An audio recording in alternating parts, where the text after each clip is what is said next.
Yeah. All right. Wow, that was Told freaky. everybody that I was having to school you on how to run a hangout. It was not. The button never showed up. Too bad. It's my fault. The button didn't show up. It's so funny. I'm gonna refresh this page and make sure that it's embedded. I think Google Hangout should just immediately delete the first 2 minutes because it's never good on anybody's.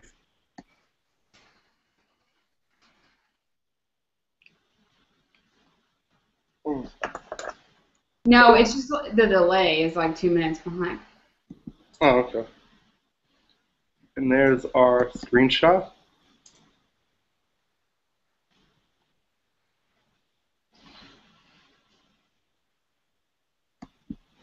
All right, my Facebook post is live, and I've got 25 notifications. Wonderful. That's because we're all tagging you and making fun of you for not being able to start a hangout. Oh, perfect. Perfect. At least everybody's going to be snarky today.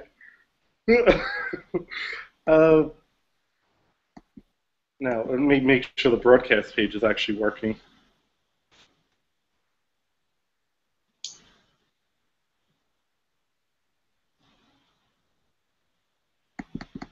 Okay. There's no fucking broadcast in here.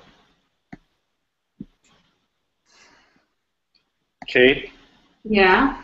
your suggestion about on air, much better than the lead pages in bed. Oops. Whoops. I'm about to go log into my website and embed it, the video. It's not embedding. All I right. don't know what to tell you. You know what's weird is we've got 3 viewers, so maybe people are listening to us right now talk about it not working. We are live, We so are. We are live. talk about how this isn't working. It's just not on the Hangout page. I'm just going to try this one more time.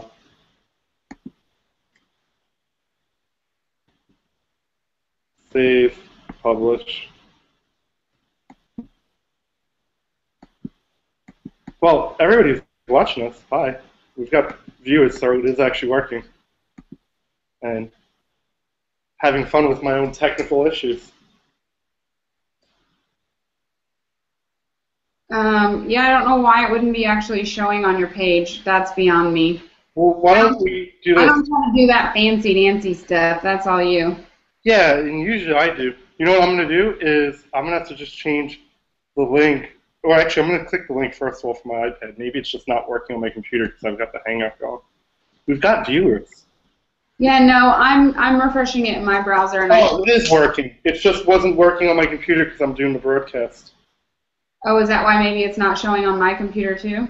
Yeah, because we're in the broadcast. And now, yep. Okay. Okay. Well, hey, apparently people are watching us right now. Oh, they see us live. Okay, we're good. We're good. We are good. All right. Well, hey everybody. Thanks for dealing with our technical mishaps here. Um, it's all my fault. It couldn't be Kate's. Nothing is ever my fault. That's what's cool about life. Right. Exactly. It could not be your fault at all. Um, Anyway, that being said, you know, as we were saying about everything, I you know, you and I we crossed paths like 4 years ago because you were just like the queen of social media, and I was the social media management, and I was starting up a social media management company. Yeah, I think that's so funny because for the longest time I thought you were a student of mine just because I didn't know you. And to be honest, I didn't know anybody really when I got started. And I always was like, look at these students of mine. Look what they're doing. It's so cool. No, I think I was. Yeah, but no, but you were already in the social media. I realized much later that you were, already in the social media game and the online space and were doing stuff. But, I didn't know anybody. I was the new kid on the block, and I was like, look, I have this student. And I remember your first course post my social media management course, which was something about like how to make money using Facebook groups or Yeah, something like that was my second info product, and it kicked a lot of freaking butt. And Yeah, it was how to use the Yeah. groups. Well, never shared before. I had my friend Ori buy that course. I paid him. He bought it so that uh, I could totally check out what you were doing. Nice, and it's actually never before seen because I think we had this conversation once actually. Oh, I don't remember ever telling you that, but I remember going, okay, I want to see what they're doing, but I don't want them to know that I'm buying their course. So I gave Ori the money to buy it, and then he would forward me the emails and stuff. I'm getting my lighting. Well, that's good. Yeah. Cheers. Yeah, so I moved from, everybody knows I post a lot about Menage a Trois, which I really do like. And my roommate, my business partner, and one of my best friends on the planet, Jesse Jameson, he turned me on to Bogle Vineyards, which is my new table wine, which basically just means my everyday, all the time wine. Bogle Vineyards out of California. They're not far at all from the Menage winery, so they're both very close together. I like both of them very much, so that's what I'm having tonight. And this is probably now my third pour, so we should get some interesting information. Yeah, we might want to get to the smart stuff first before. I'd say let's do that. Let's get to the smart stuff first. So tonight was about how to make money being a social media manager and all the tips and stuff. And one of the things, even though I'm going to talk a little bit, what I think is interesting is kind of what we started about is that is even a little bit about your story there. And I'm sorry, I'm just messing with the light because I'm trying to get it right. But what I think is interesting also is that this course is not just for people who want to start a business online and don't have any online experience. What I like about social media management is that you can add it to what you're already doing, and if you know and you already are doing client work and stuff online, it's a value add, right? It's a new service that you can add. And the only thing that I have to say is that, you know, I mean, I made up the paradigm that I teach, right? Like nobody was out teaching social media management saying this is how you do it. But you were out already doing it, and then you were able to maybe take just same thing that I did to you with your Facebook groups, and that's one of the things I actually love is all the collaboration. You were able to take and grab a few nuggets from what I was doing and apply that to what you were doing, and made a shift in your business and, you know, change it. And I've even seen you iterate 2 or 3 times since then. So I know you were supposed to be interviewing me, but let's go this way. I'd love to hear about like what you were doing before, and then when you stumbled across my old social media manager training, and maybe, you know, what somebody who was already experienced online, who was already doing stuff online, how that shifted things for you, or what you integrated, or I mean, maybe you didn't. Yeah, for sure. But try to tell some good story for people here. So for my whole life, I've done entrepreneurial stuff, and when I got out of college, I actually had a business in college, but that's irrelevant.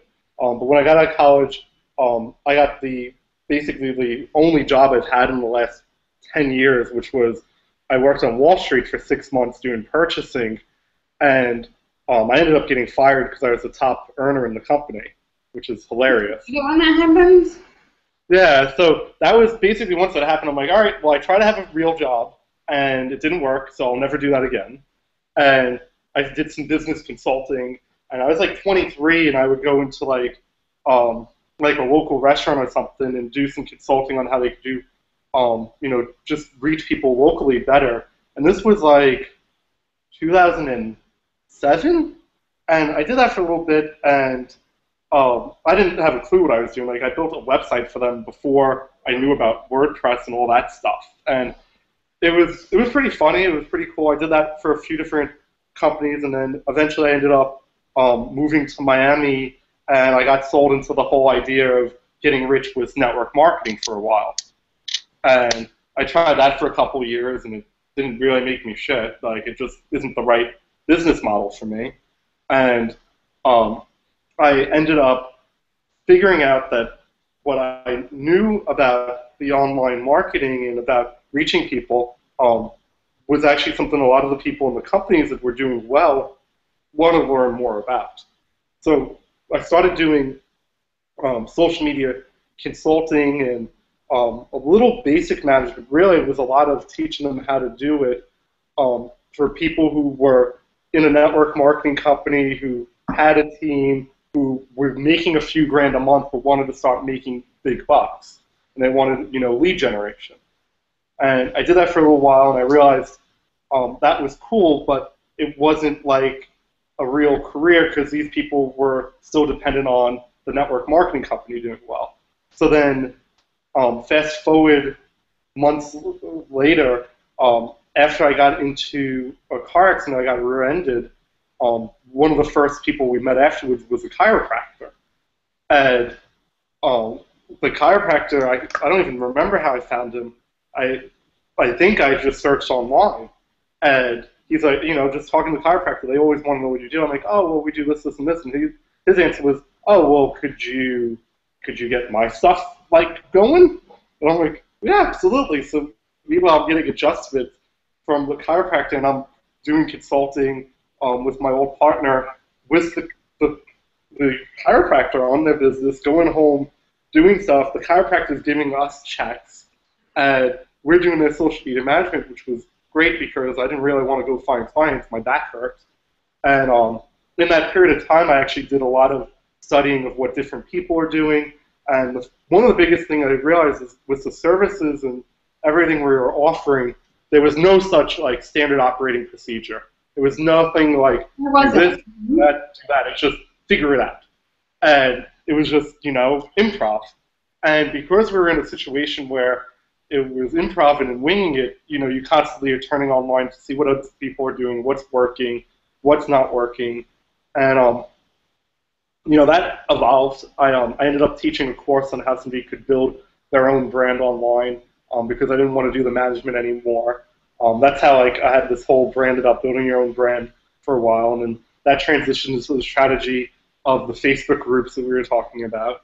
And then the following year, I took on a couple of business partners that I was living with, and we started doing bigger ticket social media management for people, starting at $1,800, starting at $2,500, as high as $12,000 a month social media management, and having plans and stuff. It was really interesting. The $2,000, $3,000 social media management deals were really easy to sell when you've also got a $10,000 option that they can't afford. And so I'm testing because a lot of people are still saying that they can't see it. I can see it on my mobile, but Diego's saying that he's tested it on every browser, Chrome, Firefox. I told them to clear their cache. Well, when I do it on mobile, I just click the link and I press play and it totally works, but it worked on my mobile, but I've got a link to the YouTube video, so why don't we just put that on Facebook? Okay, sounds good. Yeah. I'll put that in Skype for you, and it's weird because it did load up on my mobile and it didn't load up on my computer. Well, I'm going to listen to you and use a different third-party software next time for webinar page.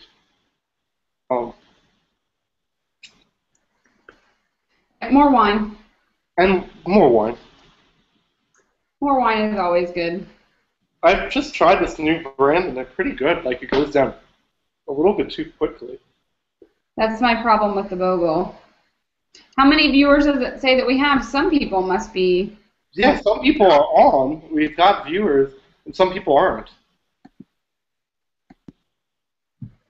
I don't know. It works on my cell phone. Works on my iPad. Doesn't work on my computer. Weird that it's working on mobile, but not.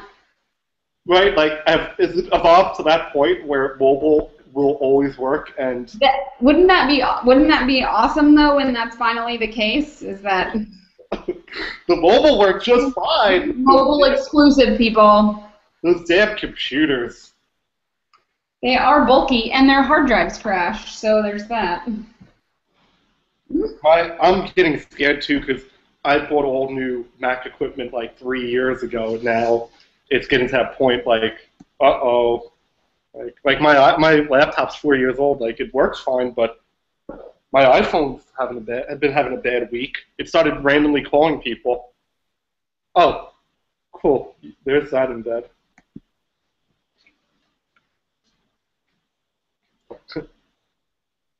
Broken link. Say they see us now, and now they're saying it works. So.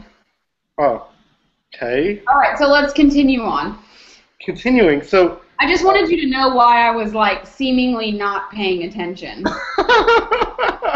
Like I'm on the Hangout, but I can see that, like, I don't know if people can see me or not. I think they're just seeing you. You know, if you want them to see me, you have to click on my picture. Otherwise, all they're seeing. Oh, I've got it clicked on you. I thought they could only see you. I don't want them to see. Oh, maybe that's just for me then. And I'm just like, and they're watching me text you. So while you're talking, you should click on yourself, unless you. Yeah, that would be like the right thing to do. So, I mean, just to wrap up that story, And you should let me know if you're doing that too, because I might be over here like making dumb faces if I think I'm not on the screen. That's one of my favorite things to do on a Hangout, is when you click on the person that's talking and everybody can only see them, and I'm just in the little picture down here. I can like make faces and do all kinds of funny stuff, and that's my favorite thing. That's hilarious. All right, so you were doing your own thing. There was no structure. I agree. It was a freaking free-for-all. Exactly, and no procedures, no whatever. And no idea what's going on. There's no idea of what to do when something goes wrong. That's situation management is like the worst. I mean, I'll give you a story of the weirdest thing that ever went wrong. Was we had a client who was selling jewelry that they were making at home, and we did a Pinterest campaign for them, and they ended up selling all their inventory that month. So they had to fire us as a social media management because they didn't have any inventory the next month to sell. Like, ooh, that's a good problem to have. Right, like, hey, we sold all your product, we're fired. Like, you know, like you said, good problem to have because everything works. But again, there's no like, what do we do if this happens? What do we do if that happens? Or if we hire a team, how do we train them? That was also really hard. Was spending our time training people to do some of the work. Meanwhile, they don't have like a resource area to like learn when we're sleeping. Wait, what about sleeping? Sleeping? I said, like, you know, if you have a team, like, there was no way to get the team trained unless you actually literally sat there and trained them, which is, I don't know if you know, that's one of my favorite things is, you know, if you have a social media training on how to do stuff and you have team members, have them watch some of the training and learn how to be better team members. Now you don't have to spend all your time teaching people. Yeah, I actually recommend that no one actually do the work except for maybe with your first client or for yourself, and then immediately hire people and just give them your login. Yeah. You can watch modules 2, 4, and 5. Yeah. 2, 4, and 5. No, I'm sorry, 2, 5, and 6. Sorry. 2, 5, and 6. They don't need to watch all the others. Because if they watch all the others, then they're going to get crazy ideas in their head that they can go make a bunch of money being a social media manager. We don't want them watching those. I actually want to re-release the training with those ones hidden so that you could resell it or buy licenses to share with your team or whoever that doesn't talk about the cool parts about how you can make so much money doing this. That's what you really should do, is have an area with licenses, and then people could buy some licenses and then get their team involved. What I see as trending right now that I think people should take advantage of is the fact that businesses are now really open to bringing somebody on in-house to do social media management, which, you know, a lot of times I hear from my social media managers that they feel threatened by that. But the truth is that they really shouldn't, because it gives you the freedom and the flexibility to be in a more of a consulting role. Absolutely. Consulting provides more value and has less work, so you can charge more and do less. What's better than that? Which is not a bad thing, yes? And so because the market is changing and because the done-for-you and the outsourced stuff is not as in demand, I don't know that it's, I don't even know that that's true, but what I'm saying is more business owners that I talk to are open to saying, you know what, we want to bring somebody on in-house. And I absolutely love and adore that, because that means they're close to the brand, they're close to the decision makers, they're in the day-to-day conversation. And while I can absolutely do that, it's very expensive. And if they want me to pretend to be that person, because I have other clients to take care of as well. But where we can partner together is I can help you hire that person. I personally have a network of tens of thousands of social media managers that I've trained, so I actually can help you find the perfect social media manager. I can train that person. I can be the manager of that person. I can be the liaison between that person and the rest of your communications or the rest of your marketing team. And so for social media managers that feel threatened or that are worried that jobs are going in-house, it actually gives you options. If you like being a single client focus, single project focus, awesome for you. Get the training and go get hired in-house. Start as a contractor, get hired. I'm actually teaching a lot of businesses that that's how they should do it. They should hire somebody as a contractor, give them a 3-month trial period. If it works out, bring them on in-house, put them on salary, do that. I've also created like a 9 to 12 month, I guess you could call it a package, where I'm starting off with a strategy and done-for-you services, where all the work is over here on the part of my agency and my team, completely outsourced.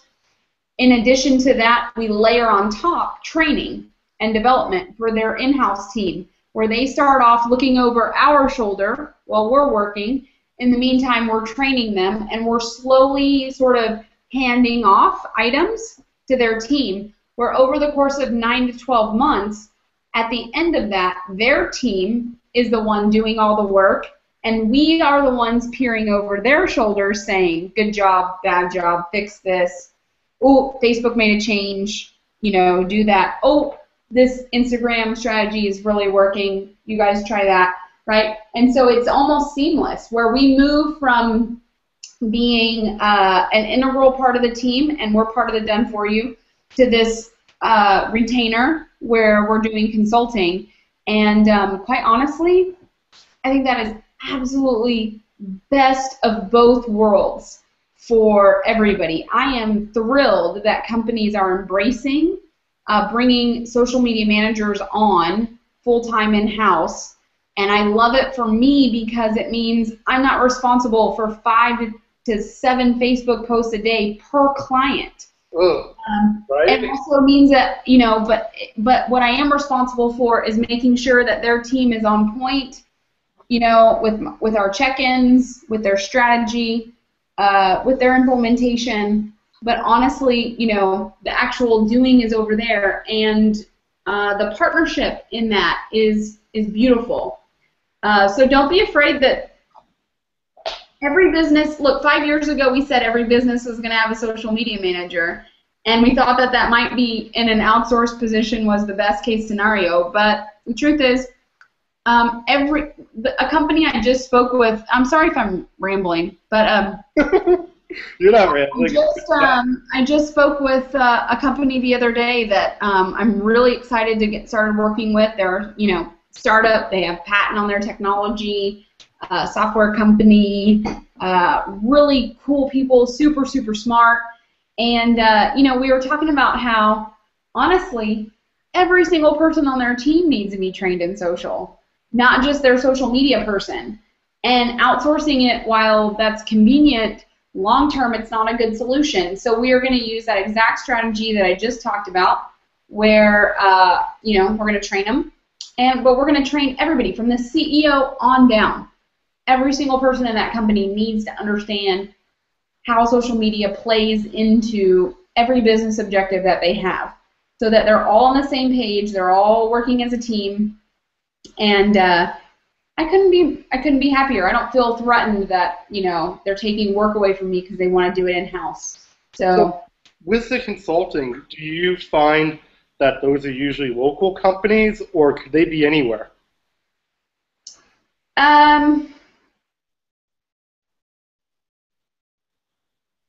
So, well, You I know, mean, personally, I've done. I have a different perspective because I think that those are sort of two paths that someone can take in online marketing altogether. And while the core strategies are always the same, right? Acquire a new customer or grow your audience, grow your engagement, grow your bottom line, right? Are the same no matter which path you take. I find that early on, a social media manager or an online marketing manager or whatever you want to call yourself will sort of pick a path, right? You can go down the local marketing path, dry cleaner, chiropractor, what are all those other things? You can tell that's not the path I chose. And that really has a lot to do with SEO, being good at PageRank, right? Because when I need something and I'm searching for it, most of the time I'm on my phone. Right. You mean these? Right. This thing that's like glued to my hand. Well, I was about to say my ear, but I don't know the last time this thing. They make phone calls? I'm not sure the last time this thing touched my ear. But anyways, right? So a lot of that has to do with directories and search engine optimization and mobile optimization, quite honestly, which I'm not saying doesn't apply. For instance, the company that I was talking to the other day skews very young in their demographic. As a matter of fact, as young as 12 and on up to 21, 22, 23. So mobile is primo importance with that client. Everything they do has to be mobile optimized because 65% of social media usage is from a mobile device to begin with. When you start talking about those younger demographics, that number goes up.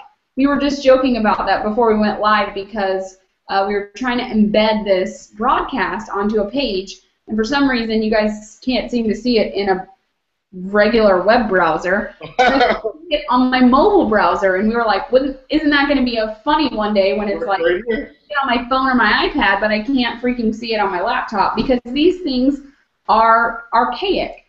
So back to the whole point of local versus whatever, mobile is kind of everywhere, but it's a different thought process.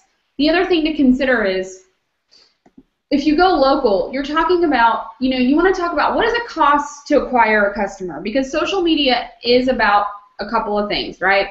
Well, business is about a couple of things, but you're using social media to either acquire a new customer or to keep a customer that you already have. And if you're keeping that customer, are you getting them to come back and buy again?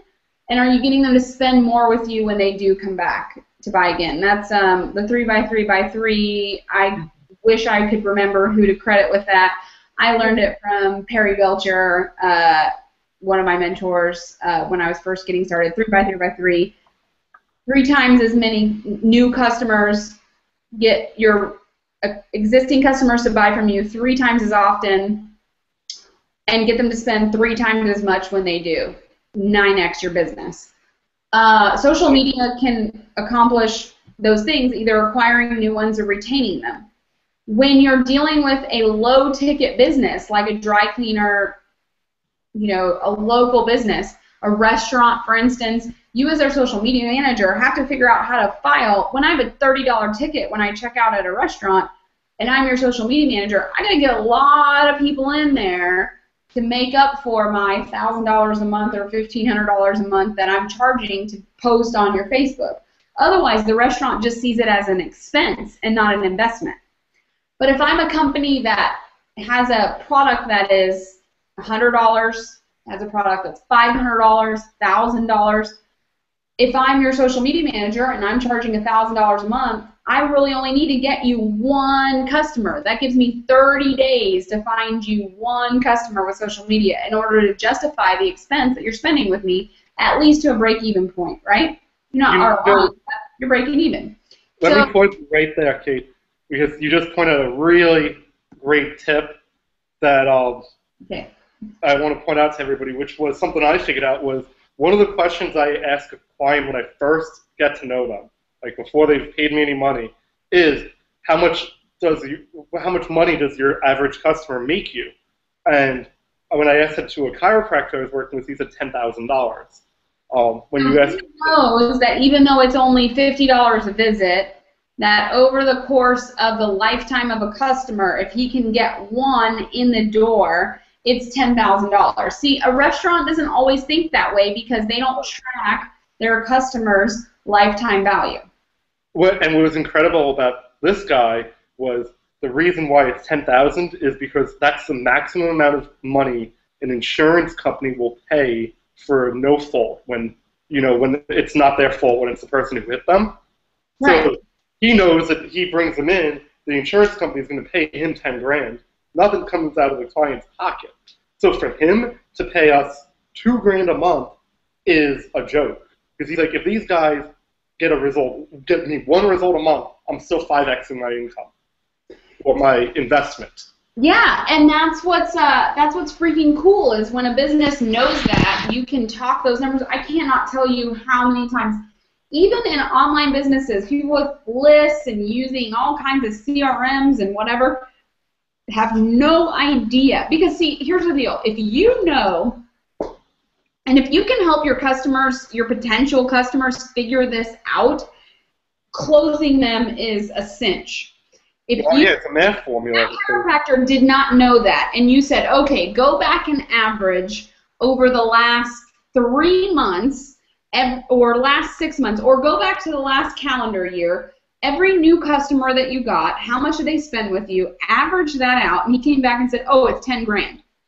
So he knows that if he gets one new customer, he's going to make 10 grand. Do you know how much he's going to be willing to spend in order to acquire that customer? He has some flexibility there. Even if he pays you 2 grand a month and you bring him one customer, he still makes 8 grand. He's still happy. And he's so happy. If he had to pay you 5 grand to bring in that customer, hello affiliate marketing, yes? If he had to pay you 5 grand to bring in a 10 grand customer, he's still 5 grand in the black. yep. So when you meet with a customer, that is a beautiful, beautiful, beautiful question to ask them. And I will tell you, 9.99999 times out of 10, they will not know the answer. And if you can help them discover the answer, then you can work backwards. And I've even gone to people and said, you know what? Social media is not the answer. You guys need to do pay-per-click traffic. You need to just buy your traffic. It's going to be lower cost per acquisition. That's what you guys need to do. Let me introduce you to this guy, or this guy that I know that all do paid traffic. Because social media is going to be a long-term play, and it's so low for you of what your lifetime customer value doesn't really make sense. You guys need to be there for social media, for customer support, for brand awareness, whatever, but you can pay a $10 intern to post your stuff. We're not going to have a strong client acquisition strategy. That rarely happens that I do tell them that, but honestly, if you know, the bottom line is, what is a client worth to them? What is a client worth to you? And are you willing to spend, X amount of dollars to acquire that customers? Yeah, when for like selling this type of a service, I think it's a really simple sale because for them, if the numbers are clear, like we just discussed, the deal is easy. I mean, there's 2 factors. One is you can offer a service that's cheaper than if they hired somebody completely in-house, and you can figure out how they're going to make their money back every month. It's like, for a lot of people, it could be a no-brainer when they do the investment. I'm going to... Uh-oh. Uh-oh. Okay. So you were kind of already in the online space dabbling, and what do you still find that social media is kind of siloed as a service, or is it really more? And I think I know the answer based on our previous conversation, that it's more integrated with just a holistic marketing strategy. So yeah, the thing is, if you've got to have the right. If you're doing management for somebody, you've got to have Oh my gosh, that's the funniest selfie I've ever seen.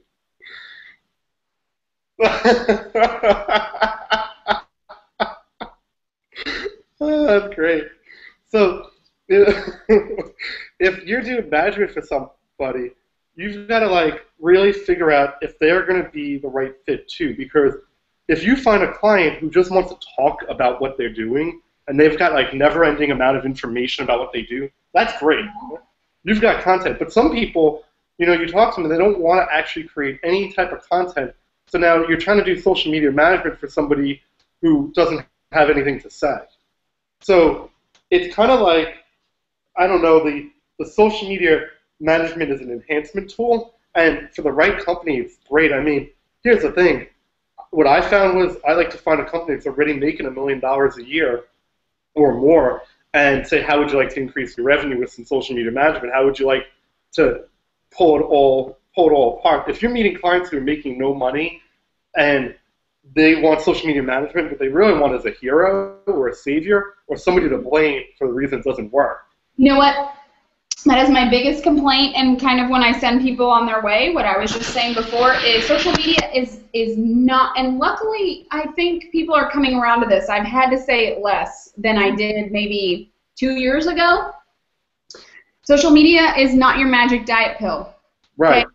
It is not going to solve your business problems. If your business sucks, if your product sucks, if your price point is wrong, if your service delivery sucks, if your branding sucks, social media is not going to fix your problem. It's going to make it worse. Yeah, like, if you suck, if you meet somebody and they're the business owner and they suck, and you're like, I can't stand this person, the social media is going to kill them.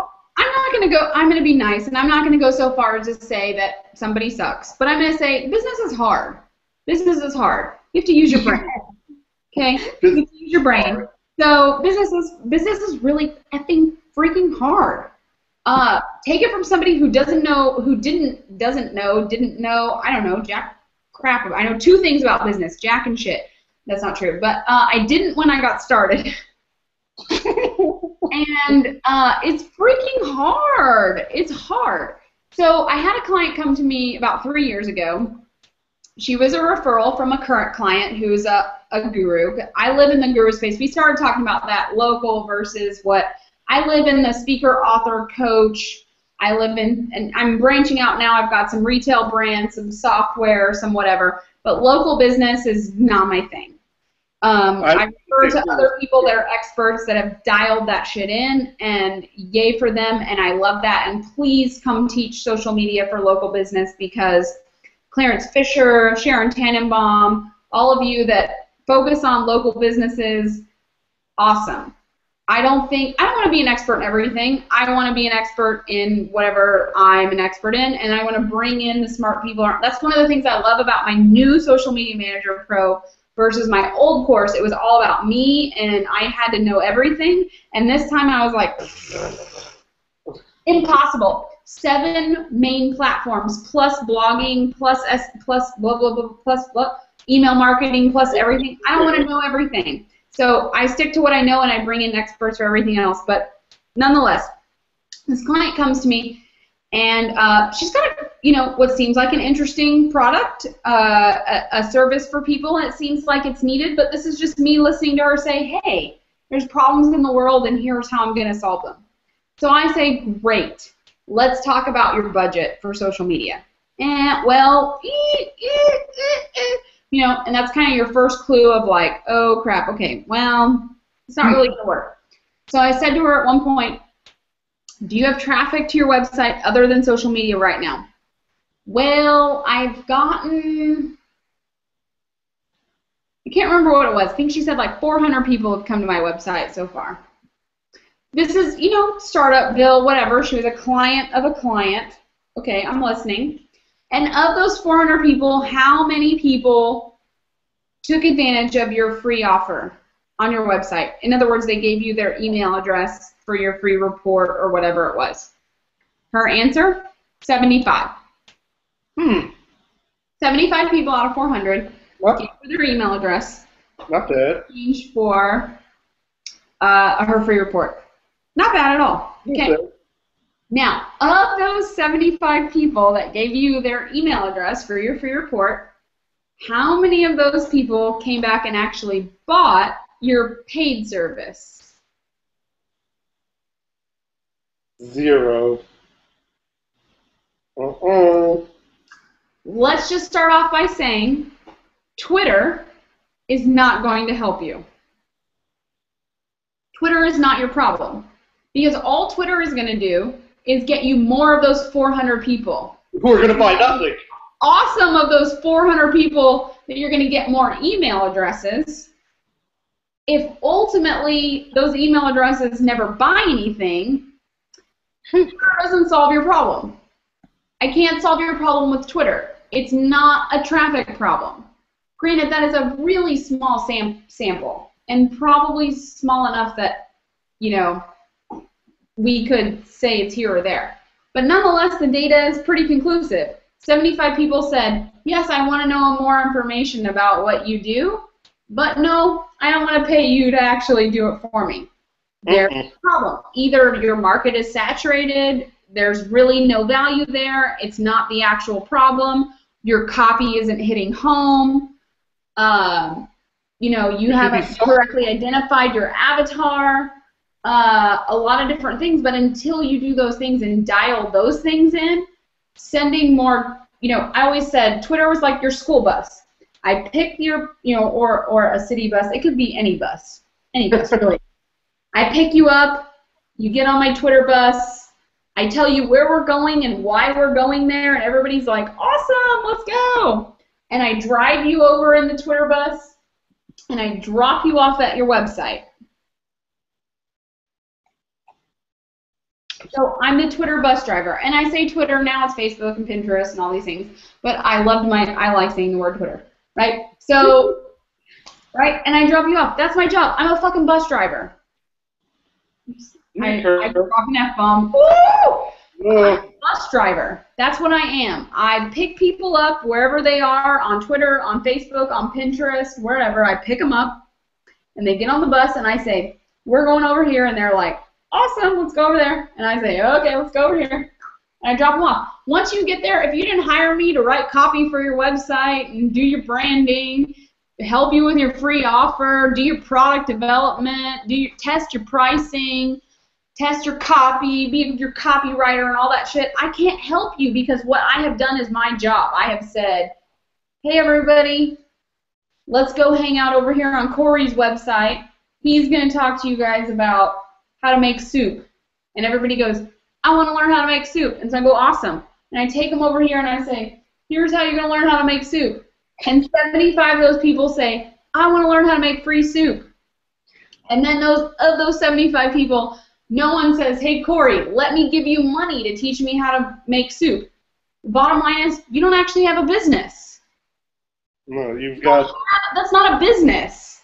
That is not a business. A business is when I have a product or service and somebody gives me money in exchange for it. Email addresses, while they're of value, if no one ever exchanges any dinero with you, you can collect email addresses and Twitter followers all day long, and then you can go upstairs to your room and cry at night because you're still going to be broke. You can't take those people to the ATM machine.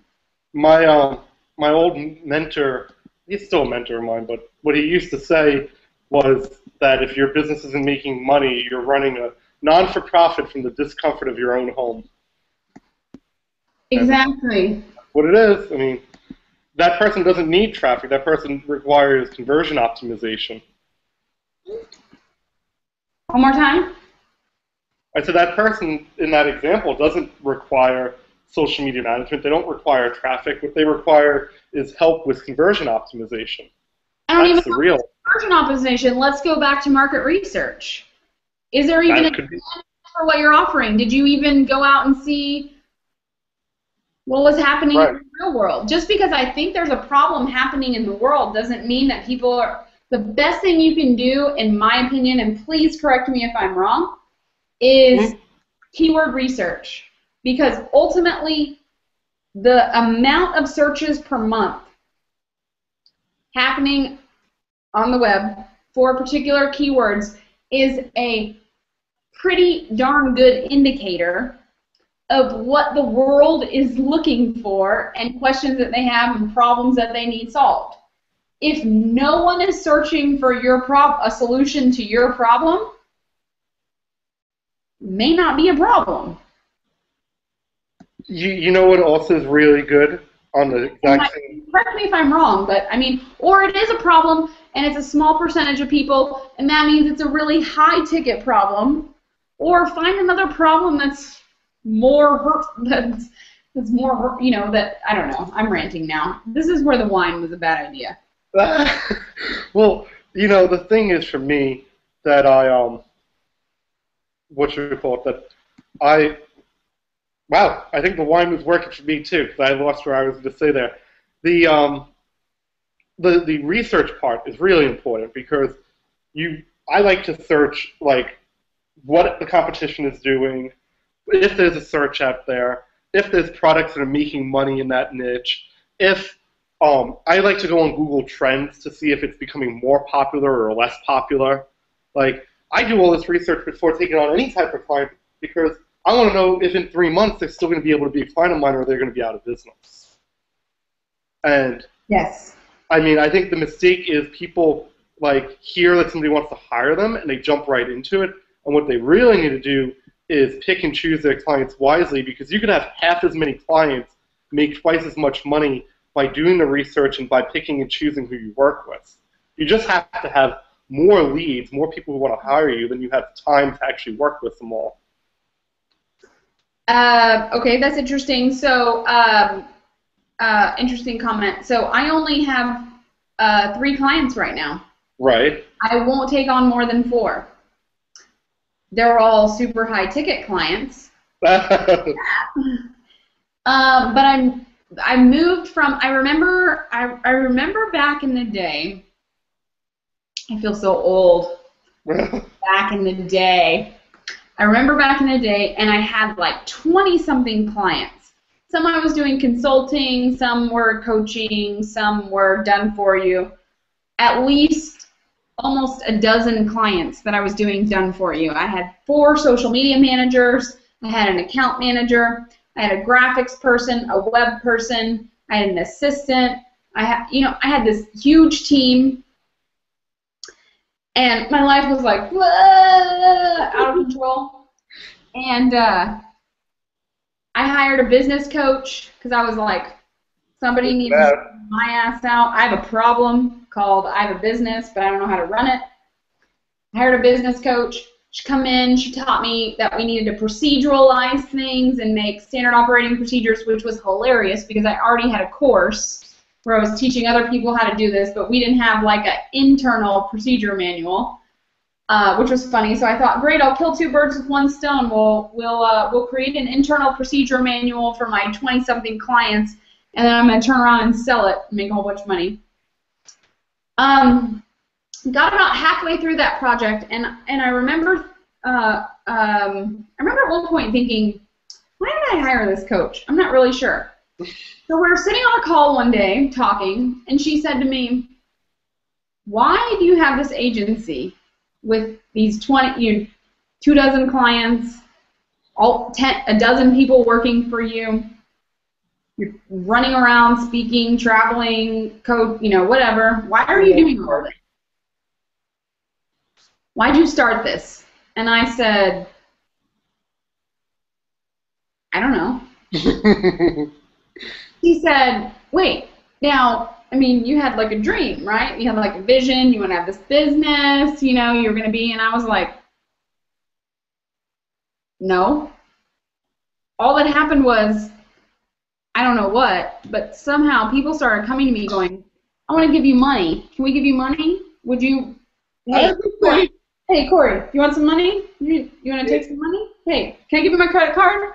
Will you bill me on recurring? I had the same thing. Right? Can you do my Twitter for me? Let me give you some money. And I was like, okay. All these people want to give me money. What am I supposed to do with that? Oh, okay, say no? And she was like, well, what do you want to be doing? And I was like, you know what? I remember back in the day when I first got started, and it was like me and 3 clients, and I had an assistant, and I had 1 account manager who did a lot of work for me, a lot of the work, but I did a lot of the strategy and a lot of the work too. But then I had an assistant who did all my billing and processing and all that stuff, and I freaking loved my life. I was hands-on with my clients. I had 1 person doing the dirty work that I didn't want to do. I had another person doing all the billing and the administrative shit and keeping track of my taxes, and I was a happy freaking camper. And she was like, why aren't you doing that? I was like, I don't know, because people kept wanting to give me money. So I realized at that point that I could go back to doing that. I just needed to raise my prices so that the threshold of pain that it took to actually work with me was higher. And then because I did that, I got better clients. I got more interesting projects. I was able to be selective. Now I do a lot of referrals to my coaching students, people that coach with me and work with me. One of the benefits is saying, hey, I don't really take on clients anymore. I do take on a few here and there, but the next best thing to working with me is working with somebody that talks to me once a week and gets coaching from me and implements my stuff. So you can just have a handful of clients, and you don't need to be running around managing a million bazillion accounts. And I think we all kind of got started. All of us are kind of around in that sort of heyday of everybody wanting to jump on the social and outsource it and looking for an expert, but we all sort of learned our lesson. And the truth is, you do better work when you have less clients. You do much better work. The assembly line method just doesn't work. And if you want to go that direction, you can. I don't teach it in my Social Media Manager Pro, but it's definitely possible. I tried it. I tried to figure out how to assembly line, but I think social is so high touch. I think you can outsource an assembly line, stuff like SEO and press releases and some of the other online stuff, but social media is high touch, and I like to stay boutique because of that. But that's just me. I don't know if I just went on a rant or not, but you did, but it's cool. It's a good rant. I don't even know what was the question? I don't know, but I got 2 things to add from what you just said, and I'll put myself in video so you could drink more wine. So the 2 things was, one is, Kate, did you ever hear this line? Because this is how I remember what the first client I ever took on said to me. I like your Facebook page. Can I pay you to do mine? Yeah. And then they're like, how much? I'm like, I don't know. How much are you willing to spend? They're like, I'll give you $1,000 a month. Okay, sold. And that's how I sold my first deal. I was like, okay, let's do it. And then what's really funny about what you just told me, because I don't even know if you know this, there was a point in 2011 where I was managing 36 people doing stuff for clients.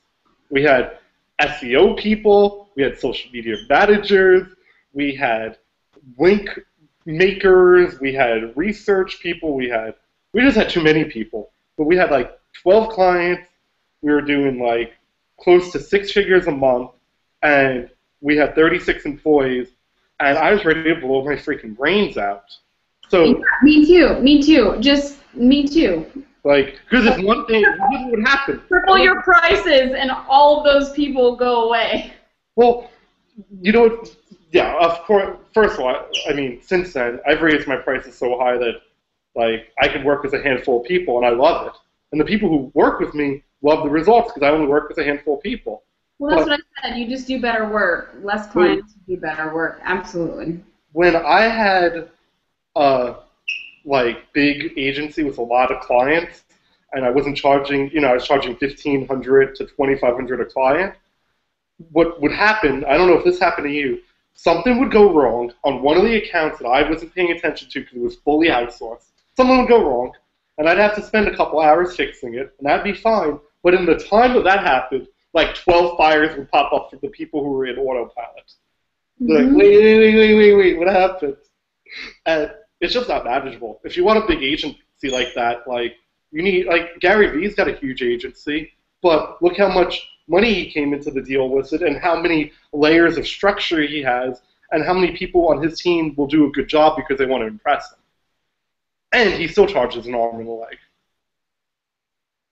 So, I'm in agreement with you. And now I just handpick the clients that I want to work with. I had a client that recently hired somebody in-house. We helped through the transition, which left an opening for a new client. I was a little bummed about that one. That client had been with me for about 2 years or so, 2.5 years maybe. And but you know what? It really was best for them to sort of take it in-house finally. And I understood. Had me down on 2 clients. I mean, how weird does that sound? right? But I also knew that, like, I get plenty of leads and whatnot, but, just kind of ferreting through, and eventually, I have 2 random in the same week. The one client I was talking about the other day and another potential client who's a B2B client.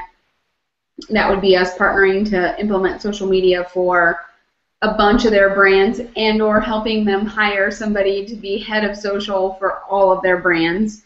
And so it's cool to sort of sit back and pick and choose what projects I want to work on. Where am I going to learn something that is going to be useful for me personally in other projects? I have a fashion company I started now, and I have some ballet projects that I still dabble in, and things that are fun and play for me. Like I had a client come to me for their focus was on, they wanted to do Facebook ads. They wanted to get back into Facebook ads. They've kind of gone away from Facebook. They're a retail store, 600 locations across the country. That's awesome. Couple million fans, and really when the pay-to-play model came out, they played a little bit, and then they didn't really have it dialed in, so they took off. Came back and they wanted to pay to play, but they wanted to partner with an agency, and it was like, well,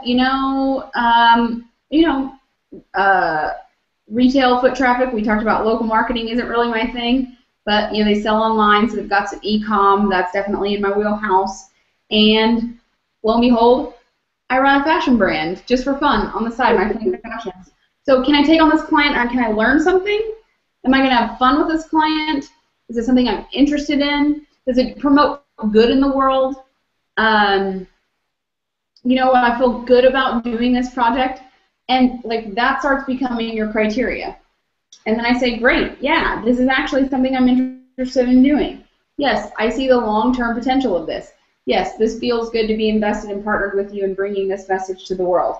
And when you're just starting out, you may not have those same kind of opportunities, but that's okay. That's what the hustle is all about, right?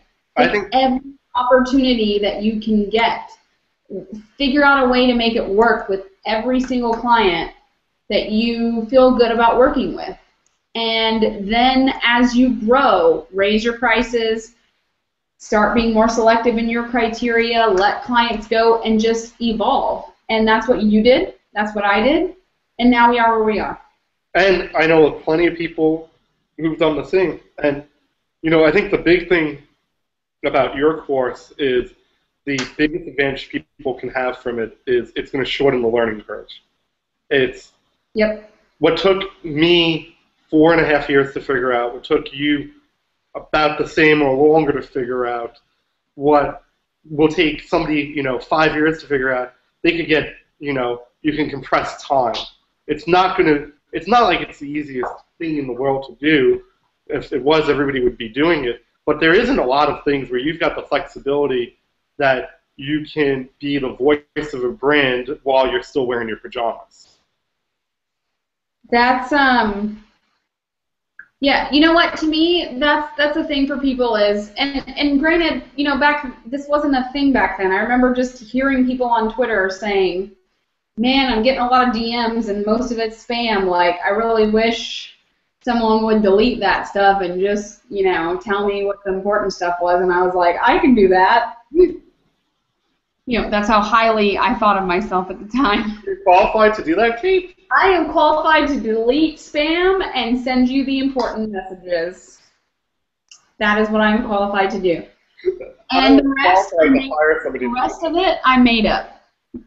And the truth is, everybody's making it up in social, and that is how it should be, because it just, or online, we're all forging our own paths.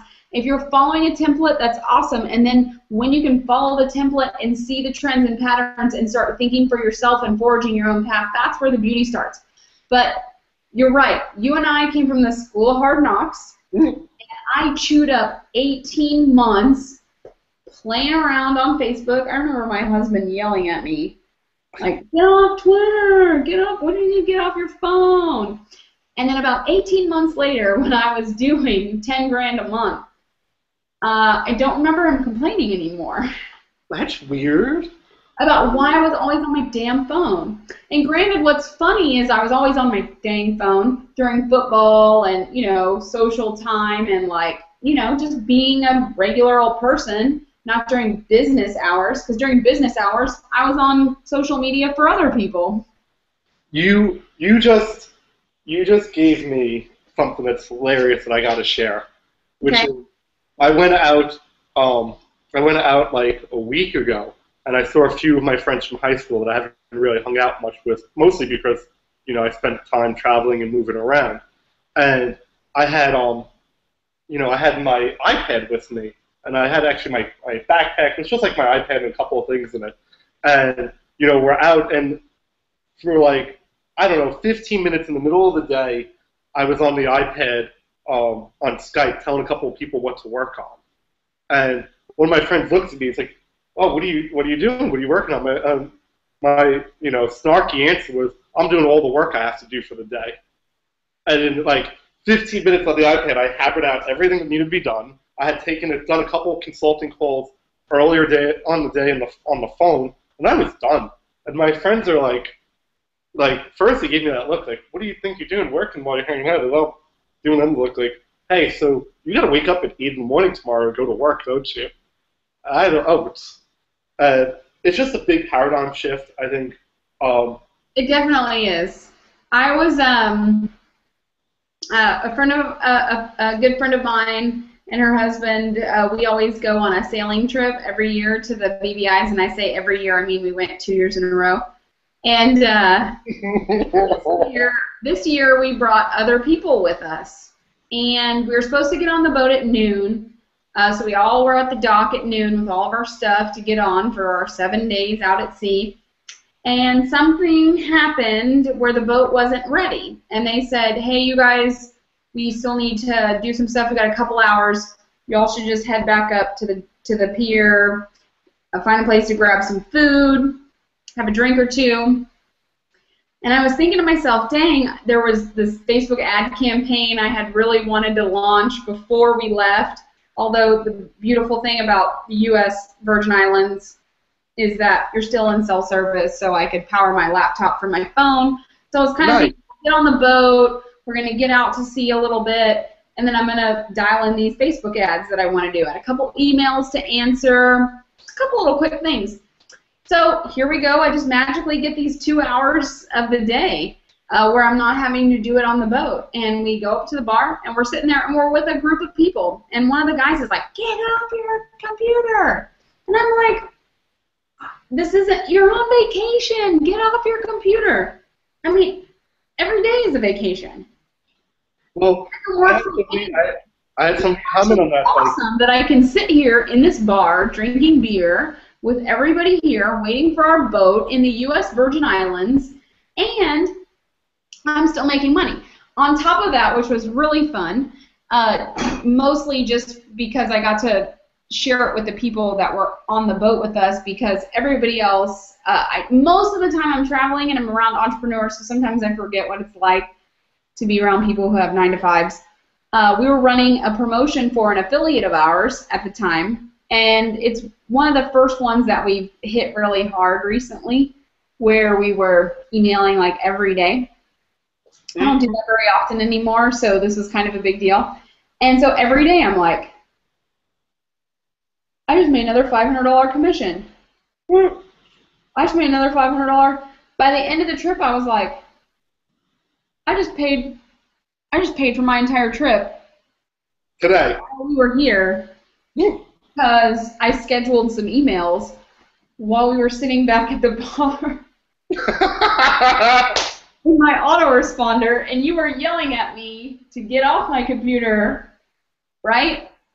So, you guys, I guess what, besides just you and I chatting, really want to leave you with is that it's totally possible. If this idiot, and I don't mean that I'm necessarily an idiot, so no one tell me that I have negative self-talk, but I'm saying if I'm a dance teacher, I'm not any smarter than anybody else that's listening to this.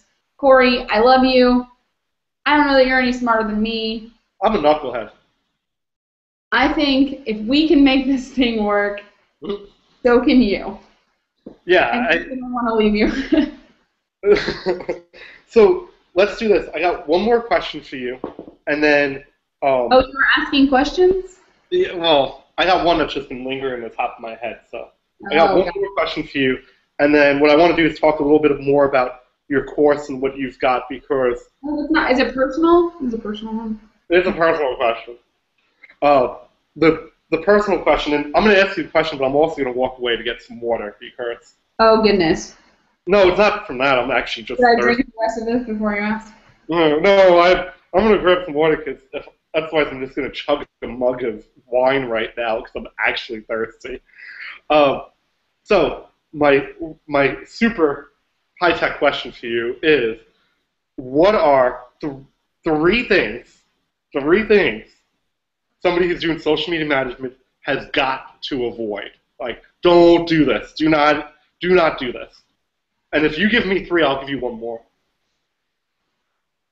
And I'll be right back. I'm going to grab that water. But I'm going to hear your answer. So there are so many things to do.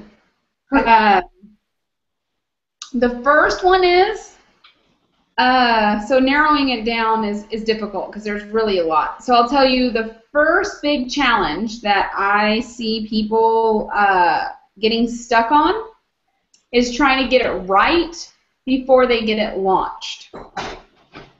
So what I mean by that is, even when people come and take my course, or even just people that I talk to, right? Should I be a personal brand or should I be a corporate brand? How do I get my first client if I haven't any experience? How much should I charge? No. This is all of you that should go into Overthinkers Anonymous, right? Because what you're trying to do is get it perfect, have your website set up, have your branding done, make it look like you are phenomenal and have all this experience. And the truth is, I didn't have any of that shit when I got started, and I guarantee you neither did Corey. I will tell you that an extremely wealthy person told me once, and then an extremely wealthy person who got wealthy listening to that extremely wealthy person told me the same thing, which is, you don't got to get it right, you just got to get it going. So the idea is, and this is why I created my training, by the way, is if you just have a little bit of knowledge in your belt, enough to speak confidently about what you're doing, knowing that you have a support group behind you to ask questions, get help, whatever, there's no reason why you can't walk up to somebody and say, a business owner who says, yeah, I'm struggling with social media, and you can say, you know what? I may know a thing about two about social media that you don't know. Do it for you. I have a support group behind me that can help me when I do get stuck. So how about I help you with that? The value exchange is, I know more than you do. I have the support group you don't know, and whether you're going to charge them $500 a month, $1,000 a month, $1,500 a month, find where that value is. But the point is, don't get stuck on your freaking perfectionism. Oh my God. I didn't start my LLC until 6 months in. I was still looking for a job, like my air quotes there.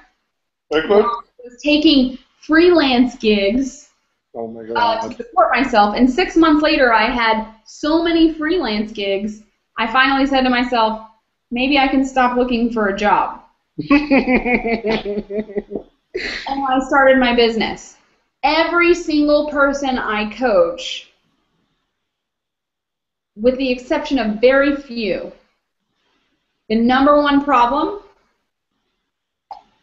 is between these two things. Right.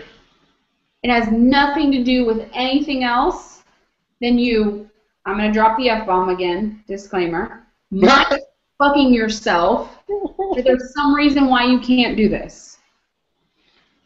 You know, I don't know if that was counts. Does that count for 3 things? But that's the number one thing. That one counts for 3, because that one applies for all areas of somebody's life. So all areas of your life, stop mind fucking yourself. Well, perfectionism, the worry, all of that. Just quit it and just go do it. That's my. I mean, I can come up with a couple more, but there you go. You know the terminology for that is called mental masturbation. Mental masturbation. Yeah. I mean, I'm into masturbation, but I don't know about the mental kind. Well, the mental masturbation isn't even as good because it's not. There's no physical contact. First time I ever said that on a webinar. Well, that would be the wine problem.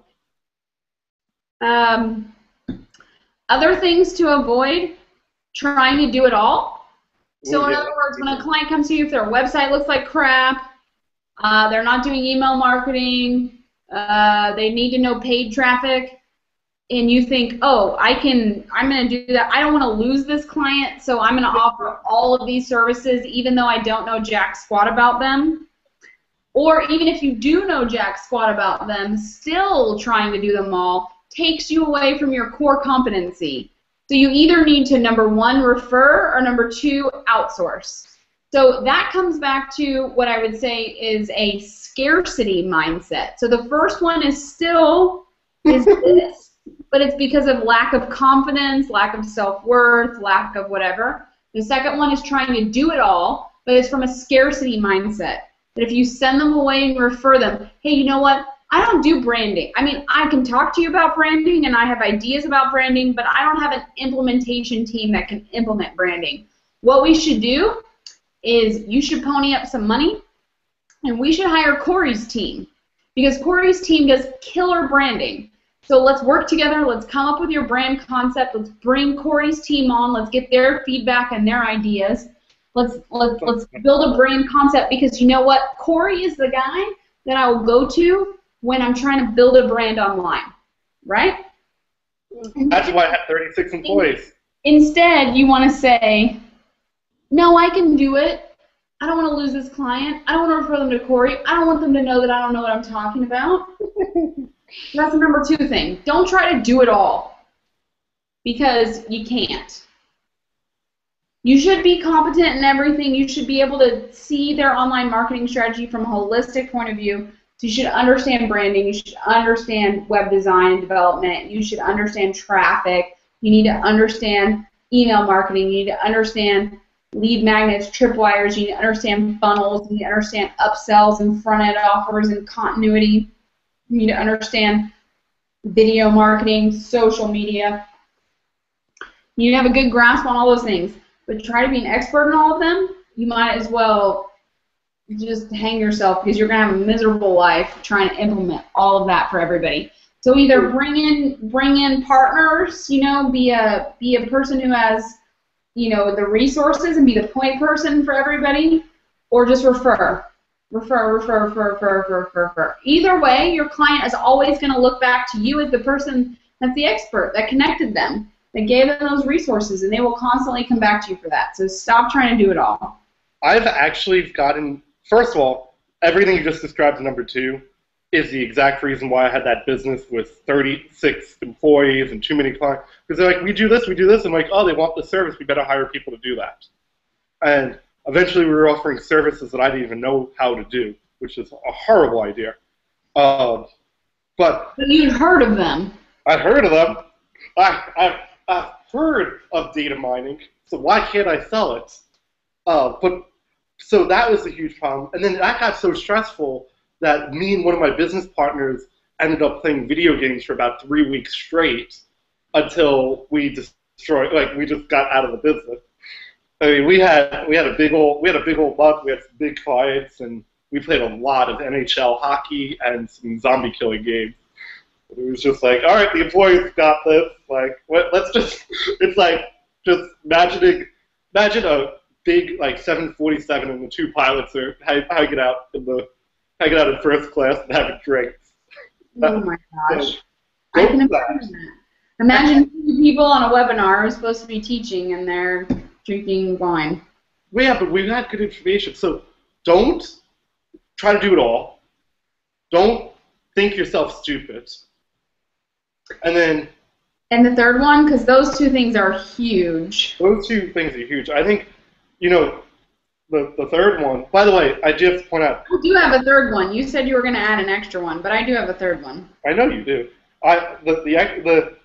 The tip, though, from the number 2 is the I know people. I've used that to close deals now. Why should I work with you? Because of the people I know and the people I have access to that you do not.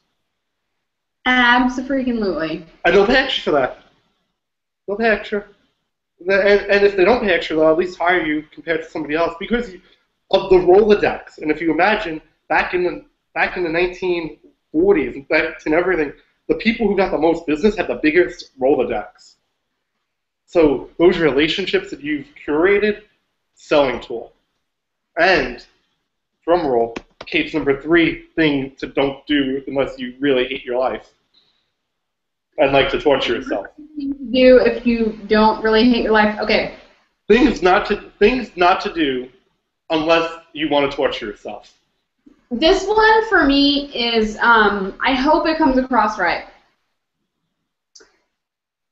I almost want to tell a story, but I don't want to tell a story at the same time because the point of the story is awesome. The actual facts of the story, you might think differently of me. So I want to say, be smart where you invest your time and your money. Okay? So, Sean Vossler's texting us. Ooh, he's probably on the Hangout. Tell Corey, shh. Isn't this funny? It's like in real time we're texting, but it's delayed, but it's real time, but it's not. Anyways, be smart about where you invest your time and your money. One thing that happens to people that are getting started online is they buy. And that's great if you feel like you're getting value for those things. But at the same time, I will tell you, I'll try to tell the story. My good friend Ori is occasionally frugal. Occasionally frugal. It's the night before a really big launch, and he had one shopping cart, but he needed this extra integration and to upgrade his one shopping cart before his big Make WordPress Easy course launched. He was going to have to spend like $50 extra. And instead, he was going to try to figure out how to patch it together for free. Lovely. Which was going to cost him so much time and so much headache and so much whatever. And I won't tell you exactly what I said, but I basically told him to stop being cheap. Because the investment of that money to save time between him figuring it out himself, patching it all together for free, using insufficient tools and resources was going to cost him more in the long run. So this last tip about being smart where you spend your time and being smart where you spend your money is twofold, and that's really 4. So I'm going to put one hand down. It's really twofold because I'm talking to you about being smart about where you actually do put money in and not spending it stupidly, but also not being dumb and not spending money in places that are going to save you time, save you energy, and produce maximum results. So I can't tell you exactly, yes, spend money in this, don't spend money in that. There are CRMs, there are Facebook tools, there are products, there are all kinds of things, there are plugins. Sean, shout out to Sean. Every single WordPress plugin that he comes up with, I'm like, oh, I gotta have that. Oh, it's so brilliant, it's gonna save me all this time and all this money. Yes, absolutely. Invest in those things. Don't go out and spend, and not be smart about it. And I'll tell you the biggest thing that happens to people is when you buy one thing, go implement what you learned before you buy the next thing. So you never buy something until you've implemented what you learned or the benefit or whatever it was from what you got from the last thing. Because what ends up happening is you end up in this buy mentality. And you buy. Now that might sound discouraging, but be smart, because there really are tools and resources out there that will give you a giant shortcut. I picked up Sean's little plug-in thing for his webinar, for his e-commerce thing, because of my Fleet Fashions business. It is going to be a huge shortcut for us. You spent 4.5 years, I spent 18 months trying to figure out this game. If you guys want to eat up 4 years of your life like Ori was about to do with his free model, you want to spend up 18 months trying to figure this stuff out on your own, awesome, do that. So the point 3 is the be smart, okay? So look at stuff, when you read copy and hype, and when you read benefits and products, the first thing that you need to do is look here and say, will this be of service to me? Does this help me get somewhere I want to go? This existing matrix of online, does it help me get there faster, or does it help me get there more efficiently? Does it save me time or money, or is it just an impulse? And if you ask yourself that first, and if you implement what you learned from that last thing, or you implement the product or service that you bought last before you move on to the next, you can save yourself from being that person that's 2-3 years down the road that comes back to me and says, man, I've been trying to figure this thing out for 2 or 3 years and I just haven't. Because the truth is, I never bought anything online. It cost me 18 months of my life figuring it out, but nonetheless, I didn't have to buy anything online. It was still an exchange. Had I had a course to teach me, maybe it would have cost me less time. I'm not sure. But a lot of things come by me that I go, ooh, ooh, ooh, ooh, shiny, ooh, interesting, ooh, I can make money there. Money, money, money, there's money. The internet is an ATM machine. You can make money however you want. If you're attracted to social media and you want to make social money hanging out, doing social media, you should do that. If it's something else, you should do that. But you don't need to, back to kind of the don't need to do everything. Like, put your blinders on, so to speak. Find out what you want to do, who do you want to be, what product or service do you want to offer, and focus. I think that's the word. Focus is definitely. Can you sum that up in better terms than what I just said? No, obviously, everything you just said was freaking awesome, because all those tips are from experience, and everything you just said, I'm just nodding my head. I'm like, holy cow, I totally learned that. I never even thought of teaching that I learned that. And, the thing for me, my number 4 was just going to be, is if, a lot of people, I don't know why, they get into their business and they've got their ego in it, and, they're like, I'm going to figure out everything. I'm going to figure out how to do it. And, I think that's the biggest mistake.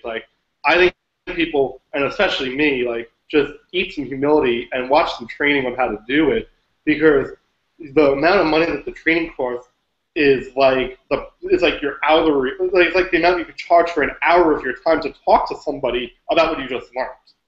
So, it just doesn't make sense to me when people are like, I want to figure it out myself anymore, because there's so much information on how to do it. And even for me, the stuff that I teach is usually a combination of 10 different people's philosophies and things that I've learned. And now I'm just teaching my regurgitated, blended up information. So for a lot of people, I feel if they're working with clients, if they're doing things, if they're not satisfied with the result they're doing, they should probably just stop trying to figure it out and just take the shortcut. And with that tip being said, I think what we should really do before we wrap up the Hangout is talk about the new Social Media Manager Pro program that you've created, because I'll tell you what, I popped in there, I looked around, I was just I can't believe how much information's in here. Not necessarily that I'm going to need to use all the information, which is great. It's just hey, there's all this information so that if you're in this circumstance, watch this. And then, of course, the first thing I did was I had somebody on my team go and start watching stuff and give me feedback on if they could learn from it, which was awesome, because they're like, how did you get this? They were thanking me for giving them the information. I remember you were one of the first people that told me, I didn't watch it, I just went through and picked things here or there, and I was like, oh, cool, I didn't realize anybody else was doing this stuff. I, But I'm like, when I buy this is like a total side note. When I buy a course, I also hire somebody for $100 to watch the entire course and give me cliff notes. And I don't watch courses that I buy pretty much ever unless I'm doing all the implementation. And I don't yeah, watch courses ever because I have the attention span of a gnat. But I understand. I mean, I even have my people that work for me get on webinars. Hey, go watch this person's webinar and take notes. Come back. I had that today. Tell me what you learned. Oh, good. I want to book that person for a webinar. Or, oh, yeah, that was a good strategy. I need to pay attention to that. The truth is, you guys, I mean, I really mean what I just said. If your interest lies somewhere else besides social media, you can go away now. I'm not afraid to say that but if you are, if social media is of interest, then yeah. I mean, Corey and I figured out ways to make take a giant shortcut. I know I figured it out for myself how to finally streamline this thing after 18 months. And whether people were experienced in social media or online marketing in one way, or had experience that way, or they had never had any experience, people have benefited from just seeing the perspective that I have learned after having worked with hundreds of clients and spent 6 years morphing, back in the days when, Twitter was the big thing and it was all about how to grow the Twitter following as fast as you can, to now incorporating paid, incorporating local, knowing your YouTube stuff, Pinterest, the most recent Instagram, right?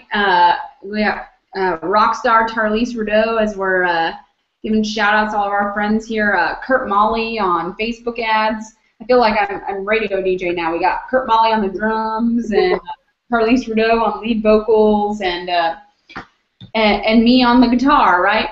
And so, anyways, the whole point of the course is either for you to find the places where there are holes for you, or if you're a beginner, to give you a map of like, hey, here's what I did.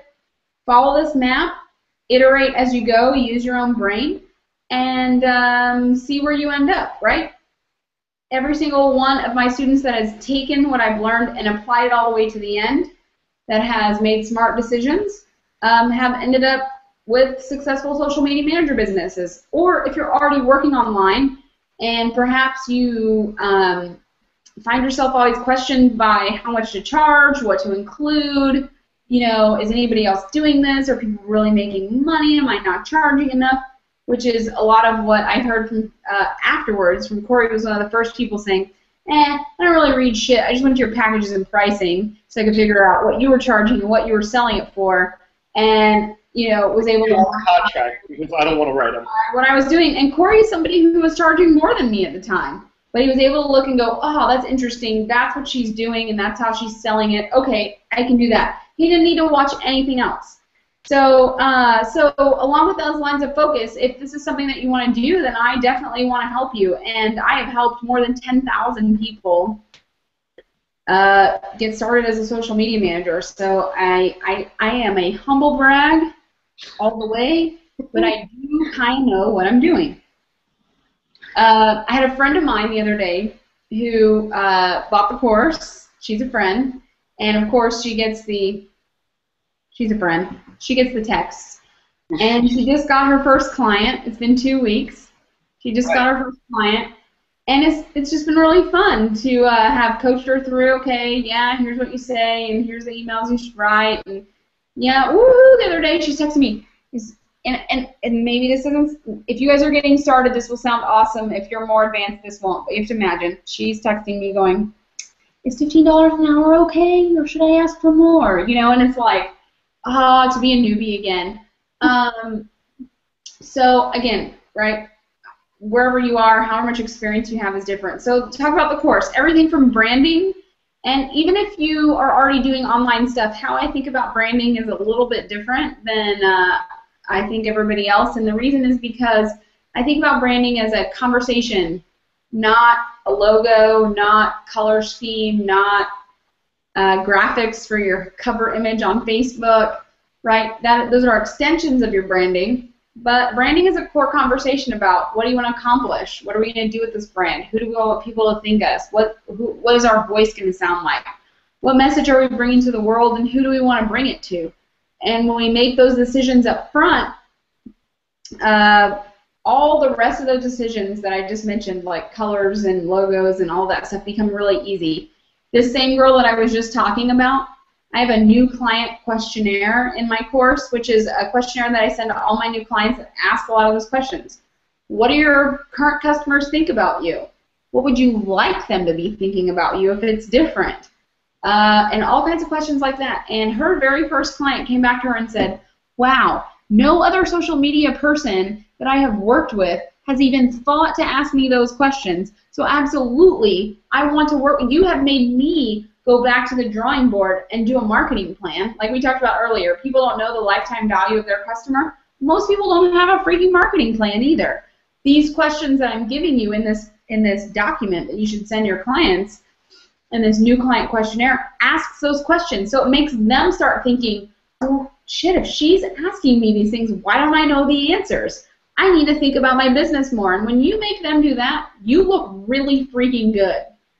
So that questionnaire alone not only landed her that client, but that client was like, you know what? I know a few people that I think you should talk to. And that is from one form that is available in one module in Social Media Manager Pro.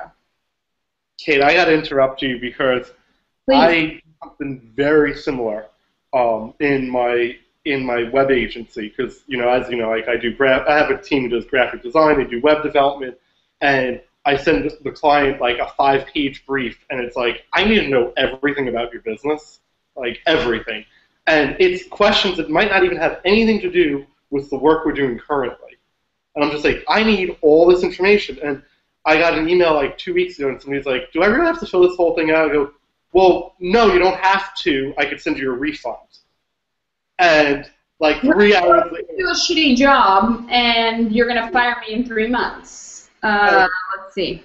Exactly. So then, like 3 or 4 hours later, I got an email back like, here's the document. It's totally filled out. And then all I have to do, which is so amazing, like for me, was creating this document in the first place was probably the most liberating thing. What's crazy is that you just let people take your document. They don't have to create their own like I did. I'm nice like that. Right? But they go through the whole thing. They fill it all out. They have all the information. I scan through it. Whenever I get stuck, I look at the document. I have the answers to every question I've ever needed. And what's really funny is I just talked to that client yesterday who was the one who said, do I really have to fill this out? And you know what she had to say? She's like, hey, we're going to finish this. I want to add this onto the current project, which is an extra $500 in my pocket. And I've got this gigantic project that's been in the back of my mind that I've wanted to do that I haven't been able to do because I haven't trusted anybody with it, but I know you'd be the right guys to do it. I'm like, oh, okay. So you've got the deal you were currently doing. It got more expensive, and you want to bring me this big freaking deal that you know is going to cost you a lot of money that you haven't felt comfortable investing in, all because you know that I know more about your business now than you already know. That it's like, exactly right. And so, like, the fact that you give one of those away, shit, like, that document alone is probably worth more than the freaking price of your course, because that's the type of stuff that gets your current customer to spend more money, to bring you more referrals, and it makes your job go in speedies and pleasure because you have all the information.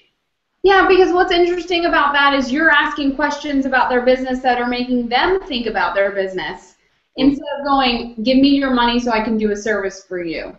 And I can't do my job until I have that document. What's interesting is in my fashion business, which I have a partner in, I often find that, you know, she calls me or we're having conversations because we have a lot of new ideas.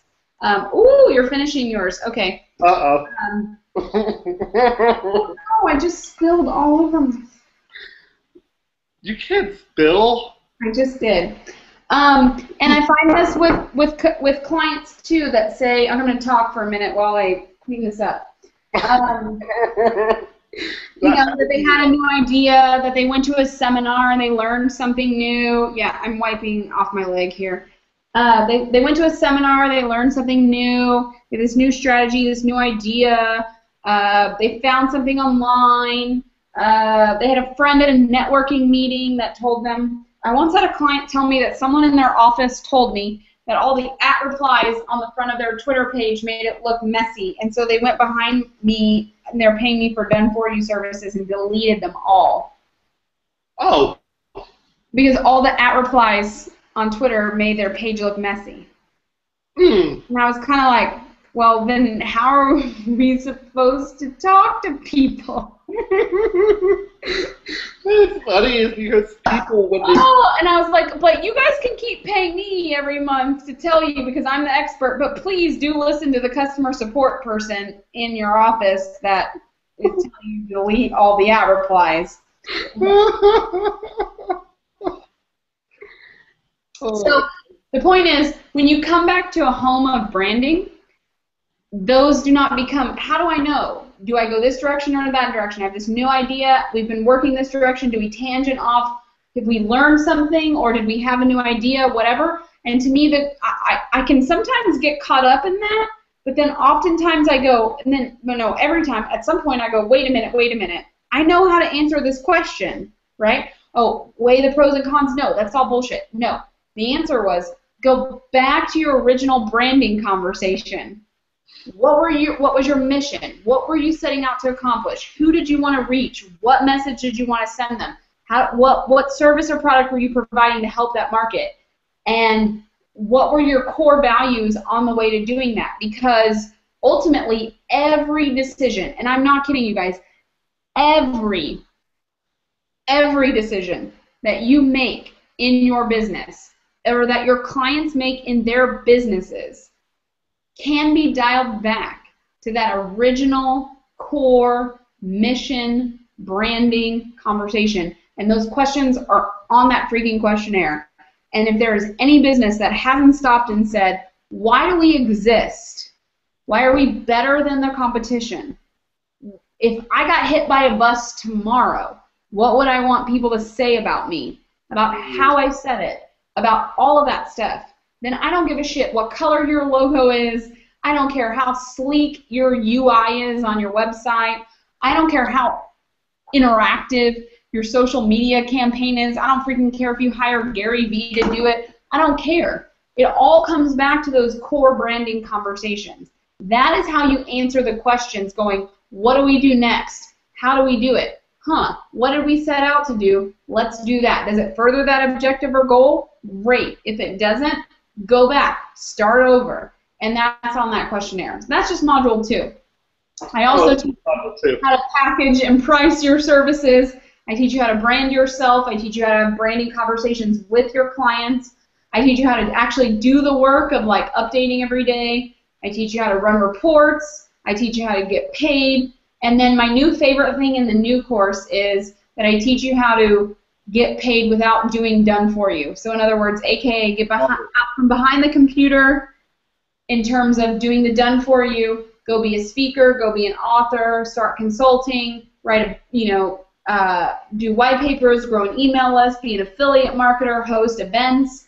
How can you make money online or in your business without sitting behind here having 36 clients like you mentioned, and you doing, Ryan Stewman, a good friend, mutual friend of ours, talks about how at one point he had like 100 clients or something, and he was like personally typing like 7 status updates a day for them.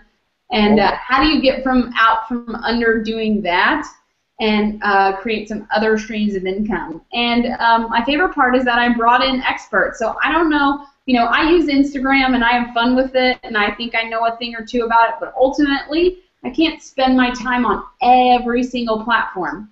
And so I get to kind of play ringleader and host and bring in all of my really smart friends who know far more about one particular thing. So Instagram mentioned, we have Charlize Trudeau on the Instagram. We've got Kurt Molly on the local and the Facebook ends. We've got Marcel on the Pinterest.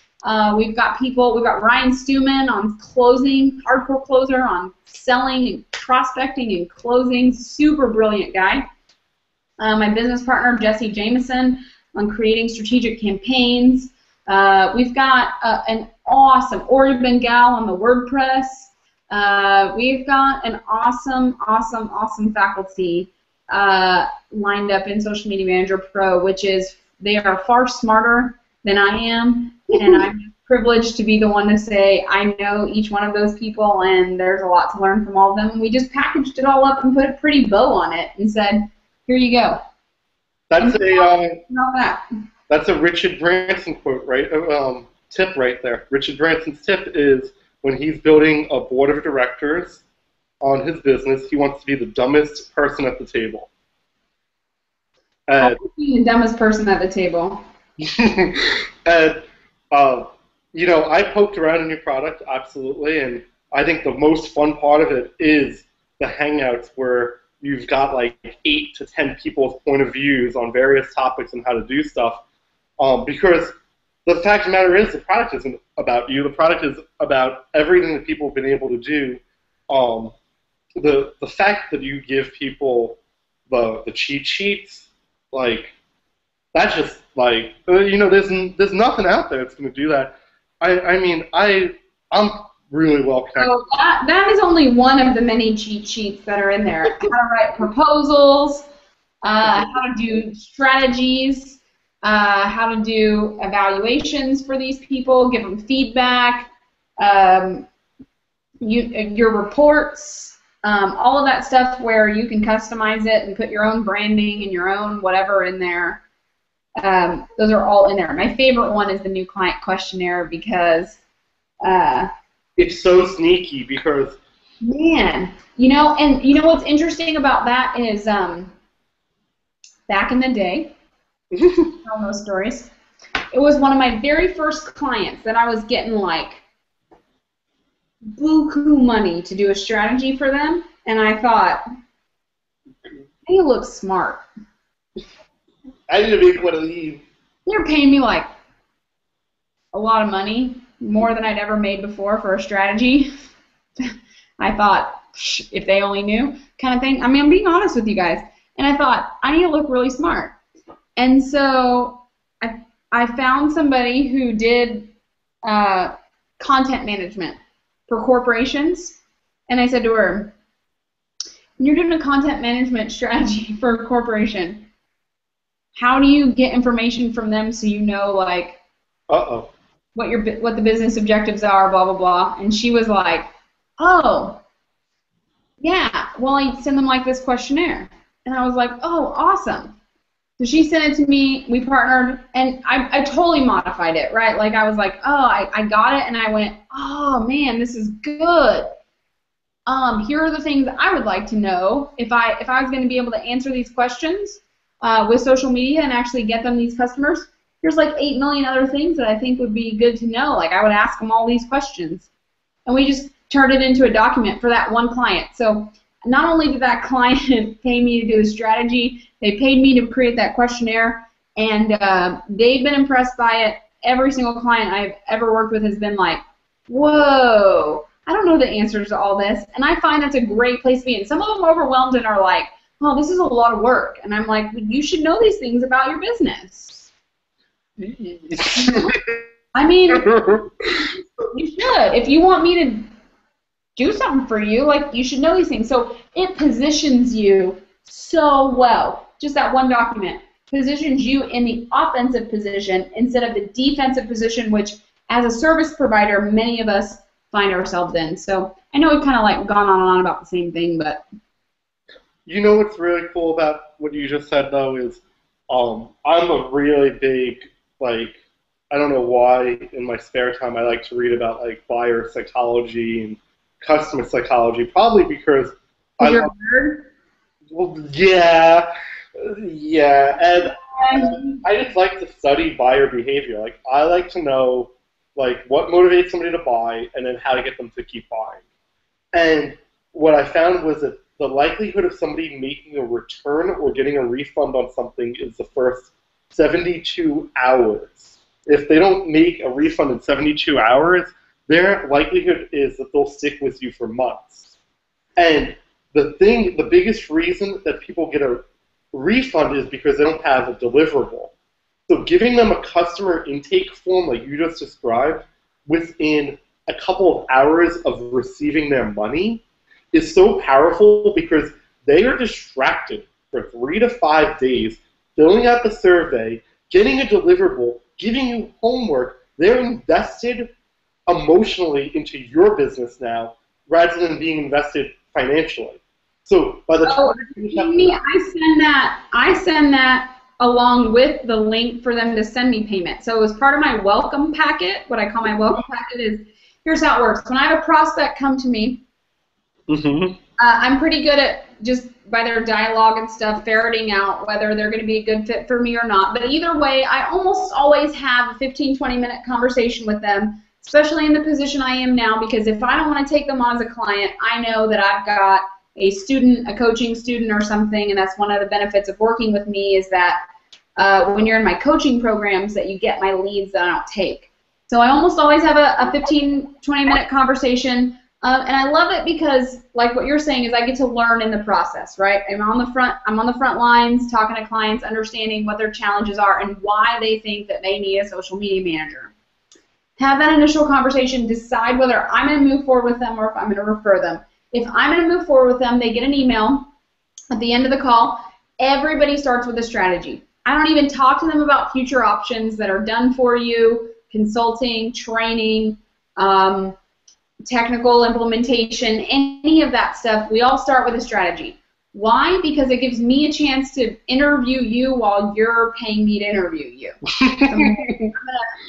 I'm going to charge you for the strategy, and I'm going to give you an absolutely comprehensive, complete strategy that you can walk away with and implement yourself, or I'll give you some options for either hiring us to do it or training your training your team to do it.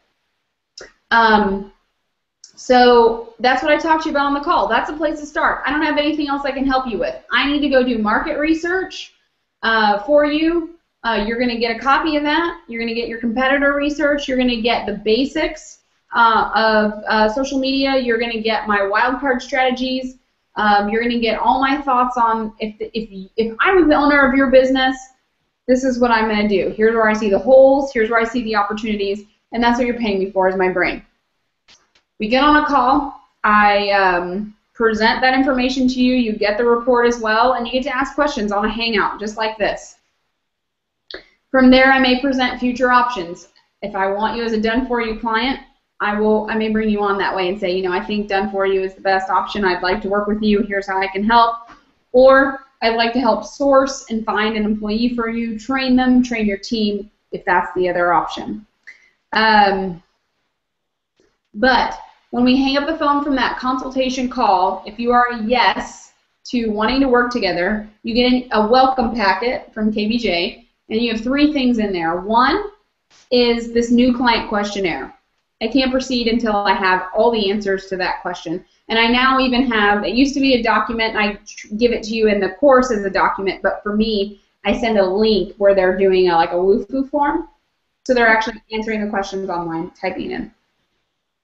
The second thing is a client information sheet. I want all your usernames and all your passwords because I want to go dig into what you've been doing, who you've been following, what kind of messages you get, and also just because I'm nosy and I like to snoop around people's social media accounts. And then the third thing is to pay me. And depending on a couple of different ways, sometimes I take a deposit. My strategies depending on their price point. Sometimes it's appropriate to take a deposit up front, and then I collect the rest on the back end when we do the follow-up call. A lot of times I just collect the entire payment up front. We schedule the follow-up call for a couple weeks later. So you get 3 things in the email, and unless I have all 3 things back from you, I do not get started. I need your money, I need your passwords, and I need your business plan. And then give me the keys to the kingdom. And then it'll take me about 10 to 14 days because I dabble in and out and in and out. I do research, I look at your stuff, I go away and do thinking, I look at other people's stuff. I dabble and do research. I look at your stuff. I look at other people. Blah, blah, blah. Takes me about 2 or 3 weeks. Put it all together. Boom. So you get that before you give me money. Because I want that form with your money. I'm not doing anything until I have your money, your form, and your passwords. So, Kate, I just got a text message. I have to read this one to you.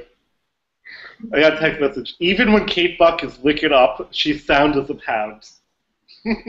Even when Kate Buck is what? Liquored up. Liquored up. Who was that from? That would be the world famous Michael Altus. World famous, though. Internationally known. So, okay, so what's really funny is that you and I have something hugely in common, which is I'm really demanding of my clients, and so are you. I'm just like, give me all your information, let me walk around your house, and pay me more than your average person.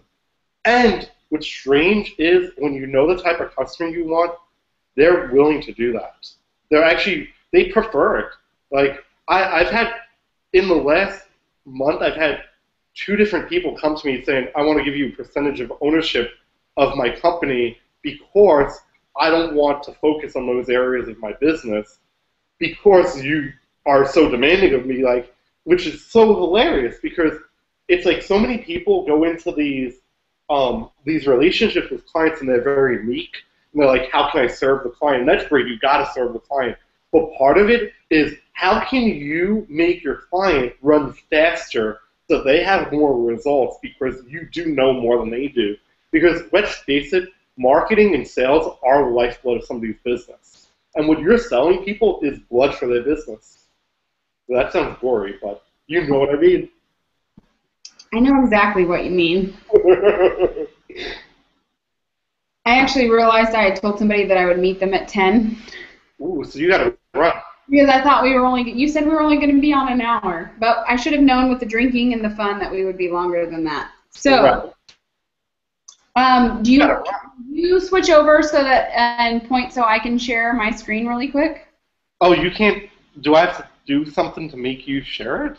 Mm-hmm. I thought you could share it. There's an actual button saying "Let Kate share it." Oh wait. No, there I we didn't go. share it. Boom. Yeah, so let's get this down. And now, if somebody's on the recording, and most people are probably watching this on the recording, the button below our conversation is going to take you to exactly what Kate's talking about right now, which is how you're going to pay a very little amount of money to learn a whole lot. Because one payment of $197 to learn, I paid $197 for the freaking customer intake contract. To be quite honest, everything else doesn't work anymore because your little embed didn't work. So what do we do? Well, I think the embed on the recording is probably working. Okay. I hope so. We also had a hold on. We also had, here we go, duplicate slide. We also we got 3 payments of, what is it, 97 or 99? 97. So the choices. So if you like to rip the Band-Aid off really quickly, yes. Okay, go back to slide 1. If you like to rip off the Band-Aid really quickly, $197, you get access to all the material that Kate's got. You've got access to Sober Kate. You've got access to Kate's friends who teach on their niche. You've got access to Kate's contracts, and you've got access to everything else we just neglected to talk about for not even $200. And if that's not this silliness, if you ask me. No, it should have a 0 after the 7. It should be $1,970. You get access to all this information, but it's 90% cheaper. But if you don't and you want to do it this way, Corey, I need to set this up for you, and so 3 payments of $97 for everything. Now, Kate, let me ask you a quick question. Yeah? If they didn't know me and they just went to your website, could they get the payment plan? No. No.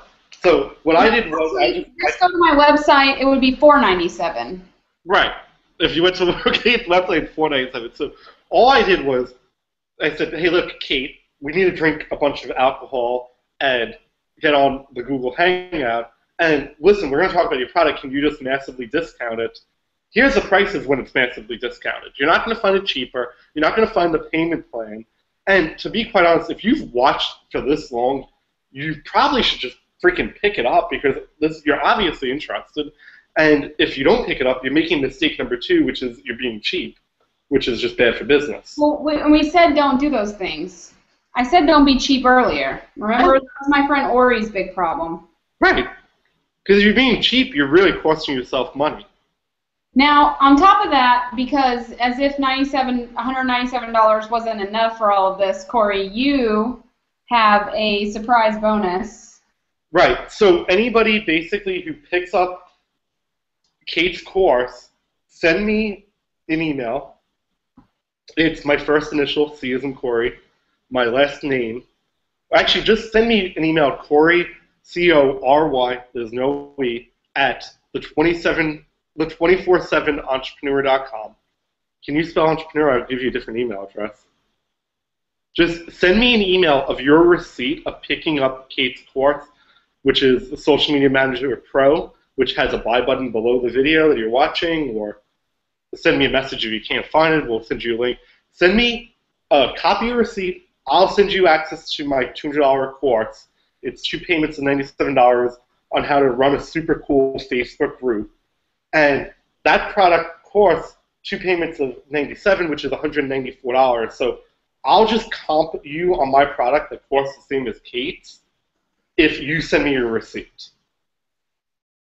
And that's basically 2 Is this the one that I stole from? Is this the one that I stole on how to do your Facebook? Yeah, it's the course of mine that you want to learn information on so that you can teach it. Yeah. So you guys, the button is below this video. If you're watching live and you're dealing with our technical difficulties, message me or Corey and we'll give you the link that will display for everybody else below this video. It's a 6-module course. There are 2 bonuses. There is a frequently asked questions and media center. There are tons and tons and tons of resources. 1 payment of $197, 3 payments of $97. Go away and you don't buy through Corey. It is $497, which is what I started to say. And you will miss out on the opportunity to send him your receipt and have free access to his $194 course on, what was it again? Facebook groups, basically. Facebook groups. The exact one that I secretly snuck into so I could get the information myself. So I absolutely recommend that as well. And check this out. One of my clients yesterday used one of my Facebook group strategies and got over 700 opt-ins in less than 24 hours. Holy crud. How many? Over 700 brand new opt-ins in less than 24 hours using a strategy from my Facebook groups course that I basically told her. Wow, I am impressed. I'm serious. I'm impressed. It's like, it was really funny because this is one of those clients that's really green and they don't know what a standard is. So I'm like, I go into their account, I'm like, you just collected like 500 opt-ins and there was like 4 hours left in the day. I'm like, do you realize that you just collected like more opt-ins in the day than most people who are brand new will get in a month? They're like, no, I have no clue. I thought it was a shitty number. Absolutely. Wow, that is very impressive. I'm not surprised. I'm impressed. I'm not surprised. Right, and that's just a strategy that somebody could learn from my course that you get for free when you pick up Kate's course, which will tell you how to make a lot more money doing what you're already doing as a social media manager, or how to just get into a whole new career and what have you. And what have you. And what have you. All right, cool. Well, so click that button below this video, yes. That's all they need to do, and they need to send you their receipt. Yes. They definitely have to send me the receipt, because if I have no clue that they bought it, they won't get the bonus. They won't get the bonus. And you guys want that bonus because 700 opt-ins in 24 hours, that doesn't lie. You want to, Right. you want that for your clients or for yourself, either one. Because here's the thing, let's do the math. 700 opt-ins, if 10% of them buy something at $20, that's 70 people at $20. That's $1,400 that a client made yesterday using a strategy that somebody could get for free by picking up your course. Well said. That's some good mathematics. All right. Two empty bottles of wine later. Maybe just for the entertainment value, if nonetheless. But we promise you we have a lot of value to give you in our courses. Basically, 2 for the price of 1. Basically. That. And so click the button below me. That's what she said. All right. Good night, everybody. Good night, Corey. Night, Kate. Hey, Kate, thanks so much for jumping out here and doing this. Thanks for hanging out. This was fun. Thanks for inviting me to come hang out with you. We should do this again. We should totally do it again. Be more organized next time. Maybe have less alcohol. Yeah, what I'm going to do is figure out how to get the freaking comments embedded below this video recording, because if enough people say, hey, let's do one more webinar, we'll do one more webinar before the end of the year. Hey, I'll do one even if no one says it. So, but if you guys want one, let us know. Yeah, if you like it, just tell us so that we could do more, because we have no idea. We've been drinking wine. We don't know if it's really good or bad. This was just fun for us. So hopefully y'all learned something, and if you want us to do another one, we can talk about other stuff. I don't know. Who knows? Who knows? But just let us know if you liked it. Tell us on Facebook. You can also tell us by picking up the courses, and we showed you how to do that. So awesome. Hey, Kate, thanks so much for coming out here. Namaste. All right. Good night, everybody.